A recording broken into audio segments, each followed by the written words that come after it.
believe. বাংলাদেশে আগামী জাতীয় নির্বাচন সুষ্ঠু ও নিরপেক্ষ সহিংসতা মুক্ত হবে বলে মনে করেন জাপানের রাষ্ট্রদূত ইতো নাওকি। তিনি আশা করেন ভোটের আগের রাতে ব্যালট বাক্স ভরা হবে না। রাজধানীর একটি হোটেলে মিট দ্য অ্যাম্বাসেডার্স অনুষ্ঠানে ইতো নাওকি এসব কথা বলেন। সেন্টার ফর গভর্নেন্স স্টাডিজের মিট দ্য অ্যাম্বাসেডর অনুষ্ঠানে জাপানের রাষ্ট্রদূত ইতো নাওকি জানান, গত ৩ বছরে ৩০০ কোটি মার্কিন ডলার সহযোগিতা দিয়েছে জাপান। ঢাকা টোকিও সম্পর্ক এখন নতুন উচ্চতায়, সম্পর্কে যুক্ত হচ্ছে নতুন উপাদান, উন্মোচন হয়েছে নতুন দিগন্তের। তার আশা প্রধানমন্ত্রী শেখ হাসিনার আসন্ন জাপান সফর হবে যুগান্তকারী।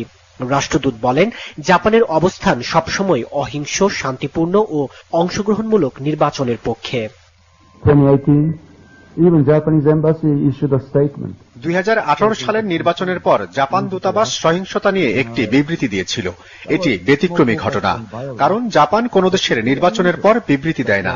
আমি শুনেছি পুলিশ নির্বাচনের আগের রাতে ব্যালট বাক্স ভর্তি করে ফেলেছে। আমি অন্য কোন দেশে এ ধরনের উদাহরণ শুনিনি। এ ধরনের ঘটনার পুনরাবৃত্তি উচিত নয়। আমি দৃঢ়ভাবে বিশ্বাস করি নির্বাচন সুষ্ঠু হবে। নির্বাচন কমিশন ও সরকার বলছে তারা সুষ্ঠু নির্বাচন করবে। আমিও আশা করি সব বড় দল এই নির্বাচনে অংশ নেবে। ইতো নাওকি জানান, বাংলাদেশ ও জাপানের মধ্যে দ্বিপক্ষীয় সম্পর্কে কোয়াডের কোনো সম্পর্ক নেই। কথা বলেন রোহিঙ্গা ইস্যুতেও। এই মুহূর্তে রোহিঙ্গাদের মিয়ানমারে ফেরত পাঠানো বড় চ্যালেঞ্জ, কারণ সে দেশের রাজনৈতিক অবস্থা এখনো স্থিতিশীল নয়। রোহিঙ্গাদের সেখানে পাঠানোর পরিবেশ এখনো তৈরি হয়নি।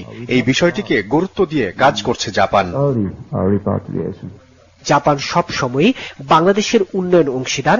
আগামী দিনগুলোতেও এ ধারা অব্যাহত থাকবে বলেও দৃঢ় প্রত্যয় ব্যক্ত করেন জাপানের রাষ্ট্রদূত। তাইমুর রশিদ, বাংলা ভিশন, ঢাকা। বাংলাদেশে